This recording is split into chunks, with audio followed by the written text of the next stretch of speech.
Haleluya, jumpa lagi dengan saya Pendeta Rio Panggabean. Saya percaya kita pasti diberkati oleh kebenaran firman Tuhan jika kita punya antusias untuk mendengar bahkan melakukannya. Dan saat ini kita akan belajar dari seorang tokoh di dalam Alkitab yang ditulis di dalam 1 Samuel pasal 1 dan 2, bahkan 3 dan 4 juga masih disinggung, yaitu tentang seorang wanita yang bernama Hana. Bagaimana Hana hidup di tengah tekanan oleh karena dia ditekan oleh istri berikutnya ya, dari suaminya yang bernama Elkana ya, istri yang di madu berikutnya itu namanya kita tahu Penina. Penina punya anak banyak sehingga jika setiap tahun mereka harus datang membawa persembahan, suami selalu memberikan Penina lebih karena mereka punya anak-anak, sementara Hana hanya satu. Itulah yang membuat dia pedih, dan kita akan belajar di kepedihan hatinya dia berdoa, dan doanya itu ternyata mengubah kehidupannya. Mari kita akan belajar, saudara, dari bagian ini di waktu yang singkat. Doa seperti apa yang dilakukan oleh Hana sehingga doa itu mampu mengubah kehidupannya. Saudara, perhatikan baik-baik di dalam 1 Samuel pasal 1 ayat 9-10 dikatakan begini. Pada satu kali setelah mereka habis makan dan minum di Silo, berdirilah Hana, sedang Imam Eli duduk di kursi dekat tiang pintu bait suci Tuhan. Ayat yang ke-10, dan dengan sedih, dengan hati pedih, ia berdoa kepada Tuhan sambil menangis terseduh-seduh. Saudara, Alkitab mengatakan dia berdoa dengan hati yang pedih. Apa itu hati yang pedih? Hati yang pedih itu adalah hati yang sakit tapi bercampur sedih oleh karena atau akibat perbuatan seseorang. Jadi kalau hari ini saudara sedang hatinya pedih, pasti ada seseorang yang sedang menyakiti perasaan saudara. Nah, inilah yang dilakukan oleh Hana. Hana berdoa terus, menangis dengan perasaan yang sedih. Dari sinilah terjadi perubahan hidup. Jadi yang pertama diawali dengan apa? Dengan Hana berdoa dengan mengungkapkan seluruh perasaannya kepada Tuhan. Jadi doa yang mengubah kehidupan Hana, karena dia mengawali dengan berani membuka semua persoalannya di hadapan Tuhan. Dalam keadaan sakit, pedih, dilecehkan, dia masih tetap percaya bahwa ketika dia berdoa sungguh-sungguh selalu ada jalan. Nah, ini sangat menarik sekali. Bahkan Nabi Eli menyangka dia sedang mabuk, ya. Ini menarik buat kita pelajari ketika ada orang kadang di gereja umat kami sendiri, jangan-jangan dia sedang mengalami persoalan seperti Hana. Yang kedua, saya pelajari doa seperti apa yang dilakukan Hana. Di dalam 1 Samuel 1 ayat 11 dikatakan begini. Kemudian bernasarlah ia, katanya, Tuhan semesta alam, jika sungguh-sungguh engkau memperhatikan sengsara hambamu ini, dan mengingat kepadaku, dan tidak melupakan hambamu ini, tetapi memberikan kepada hambamu ini seorang anak laki-laki, maka aku akan memberikan dia kepada Tuhan untuk seumur hidupnya, dan pisau cukur tidak akan menyentuh kepalanya.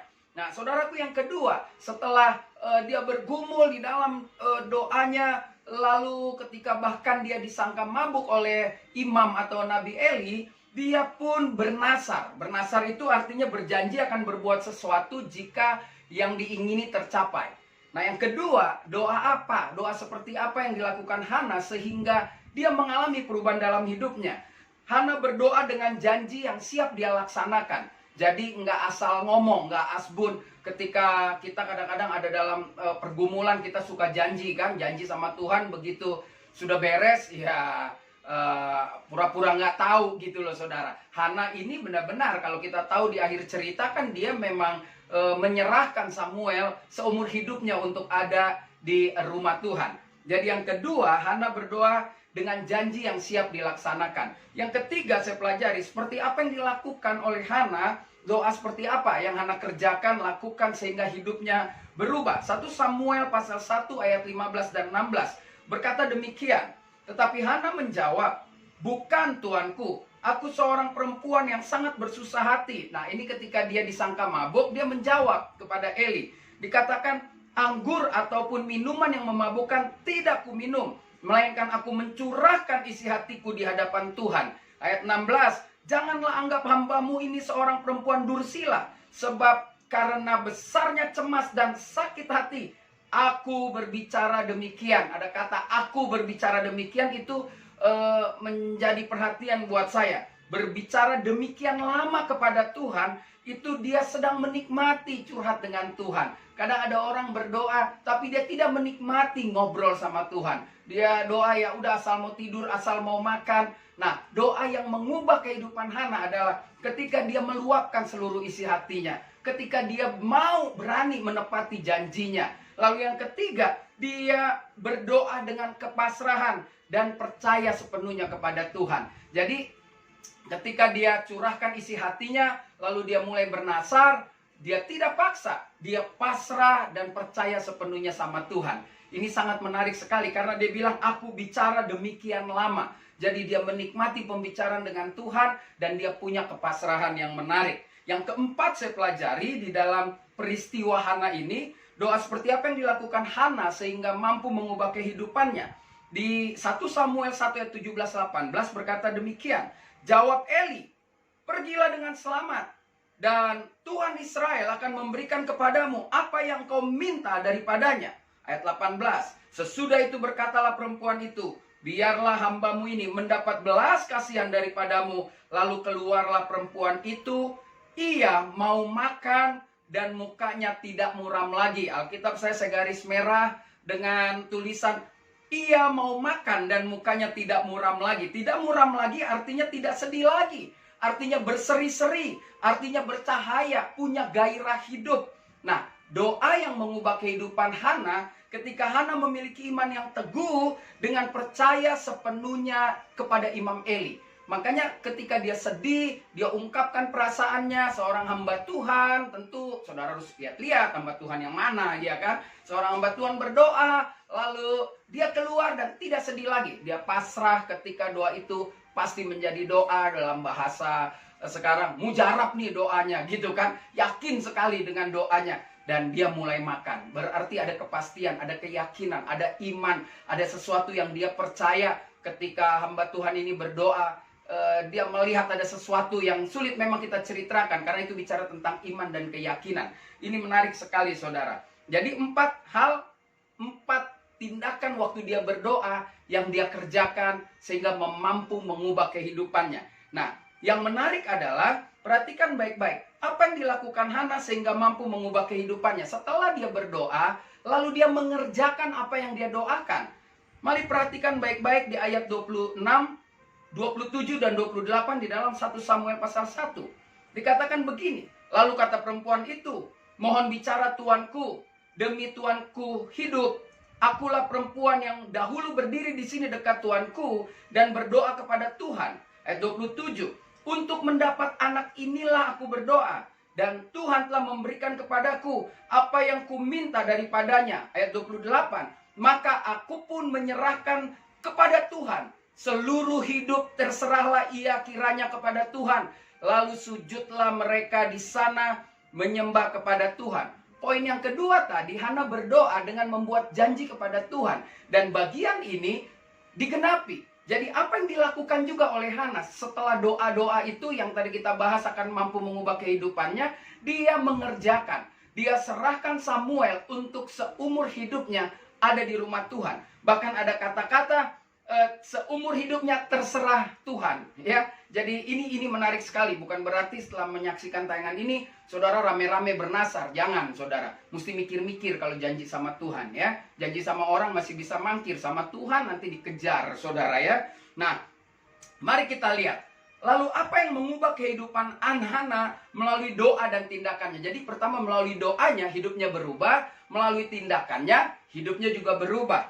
Nah, yang menarik, yang mengubah kehidupannya melalui doa dan tindakannya justru terdapat di dalam 1 Samuel pasal 2, ayat 20 dan 21. Hana memberikan korban sulung, anak sulungnya diberikan saudara, ya. Jadi kalau saudara memberikan persembahan sulung ya 1 kali karena anak sulung saudara 1. Tapi kalau Anda memberikan persembahan sulungnya 2 kali, berarti istri saudara 2, kan begitu. Karena dari 1 perempuan cuma boleh ada 1 yang sulung, ya kan? Kecuali kembar. Nah, kalau kembar pun juga mungkin tetap aja yang duluan keluar itu yang sulung. Nah, ini pelajaran yang penting saudara, ya. Nah, kita lihat di dalam 1 Samuel 2 ayat 20-21. Lalu Eli memberkati Elkana dan istrinya, katanya, Tuhan kiranya memberikan keturunan kepadamu dari perempuan ini, pengganti yang telah diserahkan kepada Tuhan. Sesudah itu pulanglah mereka ke tempat kediamannya. Saudara lihat, Nabi Eli bilang begini, Tuhan bakal ganti persembahan sulungmu ini, Tuhan pasti akan ganti. Dan lihat ayat 21. Dan Tuhan mengindahkan Hana sehingga ia mengandung dan melahirkan 3 anak laki-laki, 2 anak perempuan lagi. Sementara itu ia makin besar, Samuel yang muda di hadapan Tuhan. Saudara perhatikan, doanya sudah mengubah iman mentalnya, sehingga di Alkitab bilang ketika dia berdoa, ketika dia jumpa dengan Imam Eli, dia mulai mau makan, mukanya berseri-seri lagi, hatinya tidak sakit lagi. Lalu ketika itu tindakannya perlu dibuktikan, dan dia buktikan dengan menyerahkan Samuel sebagai persembahan sulung yang luar biasa, anak yang terbaik. Lalu lihat, dari tindakan ini Tuhan memberkati melalui Imam Eli. Dia dapat 5 anak, 3 pria, 2 wanita. Tapi ayat ini jangan saudara pakai buat janji-janjiin orang ya. Khususnya Mbak Tuhan, jangan janji-janjiin tuh kalau kasih persembahan sulung nanti Tuhan berkati seperti Imam Eli ngomong ke Hana. Jangan, itu namanya perkosa ayat. Ya nggak boleh saudara ya. Lihat konteksnya, lihat situasinya, waktu itu ada apa dan bagaimana ya. Nah ini menarik. Jadi Hana menikmati berkat Tuhan melalui doa, nasar, dan iman yang ditunjukkan kepada Tuhan. Jadi imannya, nasarnya, doanya ditunjukkan di dalam hidupnya. Dia membuktikan itu. Nggak gampang saudara seperti Hana, tapi kalau Hana bisa, sebetulnya kita semua bisa. Ya saudara, jadi saya simpulkan doa Hana yang mengubah kehidupannya. Ada 4 tindakan sederhana yang dia lakukan. Dan memang saya katakan sederhana, kalau kita mau pasti bisa. Yang pertama, Hana berdoa dengan mengungkapkan seluruh isi hatinya kepada Tuhan. Yang kedua, Hana berdoa dengan berjanji, dengan bernasar akan menepatinya. Yang ketiga, dikatakan Hana berdoa dengan kepasrahan, dengan percaya sepenuhnya kepada Tuhan. Itu sebabnya Alkitab bilang dia lama sekali berbicara di tengah kepedihan hatinya. Dan yang keempat, Hana punya iman yang teguh. Hana percaya dengan nasar yang Eli sampaikan sebagai seorang imam. Itu sebabnya Alkitab juga menulis, maka Hana mukanya berseri-seri, dia mulai mau makan lagi. Saudara, 4 pelajaran ini baik buat kita. Mulai hari ini kalau kita berdoa, ungkapkan seluruh perasaan kita sama Tuhan. Memang kalau saudara perlu janji-janji sama Tuhan, tapi kalau enggak jangan, bahaya ya. Lalu yang ketiga, saudara perlu pasrah. Ketika kita berdoa, kita yakin kita pasrah. Alkitab bilang doa orang benar besar kuasanya. Kalau kita benar-benar berdoa dari hati kita yang paling dalam, maka kita bisa menyelesaikan doa kita. Ketika kita katakan amin, maka kita kembali punya pengharapan. Wajah kita kembali berseri-seri. Nafsu makan ya, bukan berarti harus gemuk. Imam Eli itu gemuk, mati karena kegemukan juga saudara ya. Jadi saya percaya, hari ini waktu engkau menyaksikan tayangan ini, berdoalah sungguh-sungguh. Belajarlah dari seorang yang namanya Hana. Maka engkau akan melihat Tuhan akan menjawab setiap pergumulan hidup kita lewat doa kita tepat pada waktunya. Haleluya. Sampai ketemu pada renungan-renungan berikutnya. Saya Pendeta Rio Panggabean, Oikumene Ministry Jakarta. Sampai jumpa.